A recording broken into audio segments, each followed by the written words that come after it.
जय श्री कृष्णा। आइए सुनते हैं वैशाख मास महात्म्य अध्याय 6। इसमें स्वयं नारद जी ने राजा अम्बरीश को वैशाख मास का महात्म्य बताते हुए स्नान दान की संपूर्ण विधि बताई है। पुण्यकारी माँ वैशाख में पवित्र नदियों में स्नान करने का बड़ा महत्व होता है। हिंदू धर्म में वैशाख स्नान पर पुण्यदायी नदियों में स्नान करके दान देव आराधना करके पुण्य और मोक्ष प्राप्त किया जा सकता है। वैशाख स्नान हनुमान जयंती चैत्र पूर्णिमा से बुद्ध पूर्णिमा वैशाख पूर्णिमा तक किया जाता है।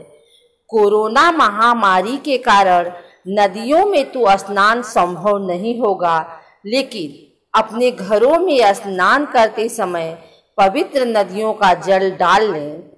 स्कंद पुराण में वैशाख स्नान का महत्व बताते हुए कहा गया है कि इस माह जो मनुष्य गंगा आदि पवित्र नदियों में सूर्योदय पूर्व स्नान करके भगवान विष्णु के नाम का स्मरण करता है, वह अतुलनीय पुण्य का भागी बनता है। वह मनुष्य श्री हरि का प्रिय बन जाता है और मृत्यु के पश्चात मोक्ष को प्राप्त होता है। पुराणों में वर्णन है कि राजा महिरथ ने वैशाख स्नान करके ही वैकुंठ लोक प्राप्त किया था। श्री नारद जी कहते हैं, राजेंद्र सुनो, मैं संक्षेप से माधव के पूजन की विधि बतला रहा हूँ।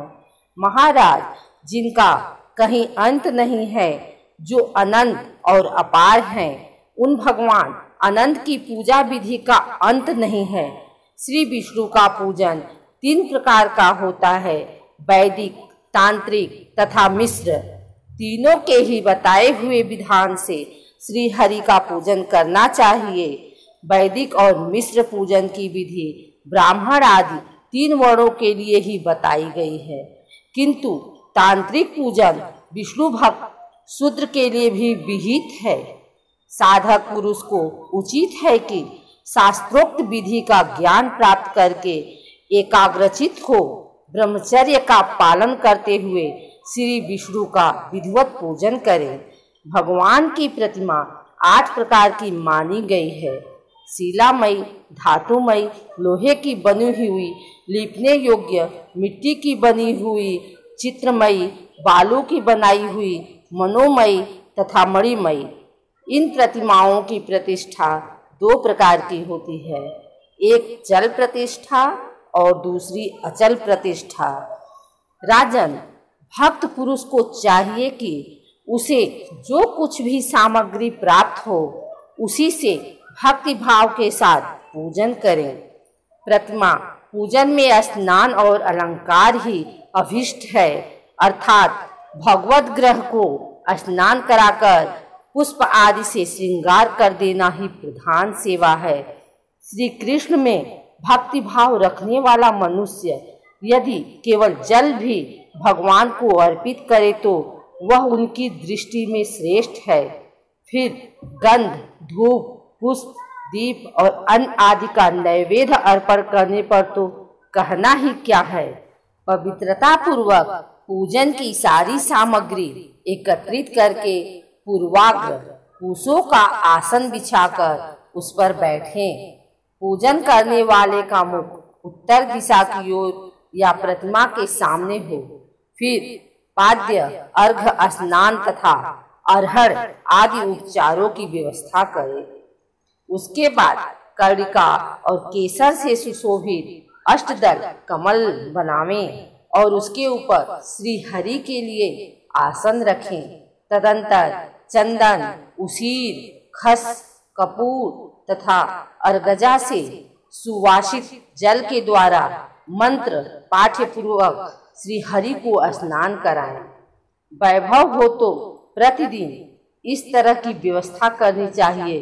स्वर्ण धर्म नामक अनुवाक, महापुरुष विद्या, सहस्त्र शीर्षा आदि पुरुष सूक्त तथा सामवेदोक्त विराजना आदि मंत्रों द्वारा प्रेम पूर्वक भगवान का यथा योग्य श्रृंगार करें। पुजारी श्रद्धा पूर्वक पपाद आचमनीय गंध, पुष्प, अक्षत तथा धूप आदि उपहार अर्पण करें। उसके बाद गुड़, खीर, घी, पूरी, मालपुआ, लड्डू, दूध और दही आदि नाना प्रकार के नैवेद्य निवेदन करें। पर्व के अवसरों पर अंगराग लगाना, दर्पण दिखाना, दंत धावन कराना, अभिषेक करना, अन्न आदि के बने हुए पदार्थ का भोग लगाना, कीर्तन करते हुए नृत्य करना और गीत गाना आदि सेवाएं भी करनी चाहिए। संभव हो तो प्रतिदिन ऐसी ही व्यवस्था रखनी चाहिए। पूजन के पश्चात इस प्रकार ध्यान करें, भगवान श्री विष्णु का श्री विग्रह श्याम वर्ण एवं तपाए हुए जाम्बू नद नामक सुवर्ण के समान तेजस्वी है। भगवान के संग चक्र, गदा और पद्म से सुशोभित 4 भुजाएं हैं। उनकी आकृति शांत है। उनका वस्त्र कमल के केसर के समान पीले रंग का है। वे मस्तक पर किरीट, दोनों हाथों में कड़े, गले में यज्ञोपवीत तथा अंगुलियों में अंगूठी धारण किए हुए हैं। उनके वक्ष स्थल में श्री वत्स का चिन्ह है। कौस्तुभ मणि उनकी शोभा बढ़ाता है तथा वे बनमाला धारण किए हुए हैं। इस प्रकार ध्यान करते हुए पूजन समाप्त करके घी में डुबोई हुई समिधाओं तथा हविष्य द्वारा अग्नि में हवन करें। आज्य भाग तथा आधार नामक आहुतियां देने के पश्चात धृतपूर्ण हविष्य का होम करें। तदंतर पुनः भगवान का पूजन करके उन्हें प्रणाम करें और पार्षदों को नैवेद्य अर्पण करें। उनके बाद मुख शुद्धि के लिए सुगंधित द्रव्यों से युक्त तांबूल निवेदन करना चाहिए। फिर छोटे बड़े पौराणिक तथा अर्वाचीन स्त्रोतों द्वारा भगवान की स्तुति करके भगवान प्रसीद अर्थात भगवान प्रसन्न होइए यो कहकर प्रतिदिन दंडवत प्रणाम करें। अपना मस्तक भगवान के चरणों में रखकर दोनों भुजाओं को फैलाकर परस्पर मिला दें और इस प्रकार कहें, परमेश्वर, मैं मृत्यु रूपी ग्रह तथा समुद्र से भयभीत होकर आपकी शरण में आया, आप मेरी रक्षा करें। तदंतर भगवान को अर्पण की हुई प्रसाद माला आदि को आदरपूर्वक सिर पर चढ़ाएं तथा यदि मूर्ति विसर्जन करने योग्य हो तो उसका विसर्जन भी करें। ईश्वरीय ज्योति को आत्म ज्योति में स्थापित कर लें। प्रतिमा आदि में जहाँ भगवान का चरण हो वहीं श्रद्धापूर्वक पूजन करना चाहिए तथा मन में यह विश्वास रखना चाहिए कि जो संपूर्ण भूतों में तथा मेरी आत्मा में भी रम रहे हैं वे ही परमात्मा परमेश्वर इस मूर्ति में विराजमान हैं। इस प्रकार वैदिक तथा तांत्रिक क्रिया योग के मार्ग से जो भगवान की पूजा करता है वह सब ओर से अभीष्ट सिद्ध को प्राप्त होता है। श्री विष्णु प्रतिमा की स्थापना करके उसके लिए सुदृढ़ मंदिर बनवाना चाहिए तथा पूजा कर्म की सुव्यवस्था के लिए सुंदर फुलवाड़ी भी लगवानी चाहिए। बड़े बड़े पर्वों पर तथा प्रतिदिन पूजा कार्य का भली भांति निर्वाह होता रहे, इसके लिए भगवान के नाम से खेत, बाजार, कस्बा और गांव आदि भी लगा देने चाहिए। ऐसा करने से मनुष्य भगवान के सायुज्य को प्राप्त होता है।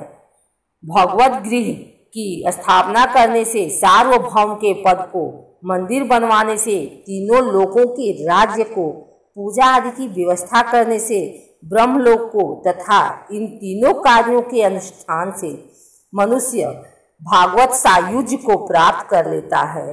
केवल अश्वमेध यज्ञ करने से किसी को भक्ति योग की प्राप्ति नहीं होती। भक्ति योग को तो वही प्राप्त करता है जो पूर्वोक्त रीति से प्रतिदिन श्री हरि की पूजा करता है। राजन, वही शरीर शुभ कल्याण का साधक है जो भगवान श्री कृष्ण को साष्टांग प्रणाम करने के कारण धूली धूसरित हो रहा है। नेत्र भी वे ही अत्यंत सुंदर और तप शक्ति से संपन्न हैं जिनके द्वारा श्री हरि का दर्शन होता है। वही बुद्धि निर्मल और चंद्रमा में संलग्न रहती है। तथा वही जिह्वा मधुर भाषिणी है जो बारंबार भगवान नारायण का स्तवन किया करती हैं। स्त्री और शूद्रों को भी मूल मंत्र के द्वारा श्री हरि का पूजन करना चाहिए तथा अन्यान्य वैष्णव जनों को भी गुरु की बात बताई हुई पद्धति से श्रद्धा पूर्वक भगवान की पूजा करनी उचित है। राजन, यह सब प्रसंग मैंने तुम्हें बता दिया। श्री माधव का पूजन परम पावन है। विशेषतः वैशाख मास में तुम इस प्रकार पूजन अवश्य करो। सूत जी कहते हैं, महर्षिगण इस प्रकार पत्नी सहित मंत्रवेत्ता महाराज अम्बरीश को उपदेश दें। उनसे पूजित हो विदा लेकर देवर्षि नारद जी वैशाख मास में गंगा स्नान के लिए चले गए। लोक में जिनका पावन सुयश फैला हुआ था, उन राजा अम्बरीश ने भी मुनि की बताई हुई वैशाख मास की विधि का पुण्य बुद्धि से पत्नी सहित पालन किया।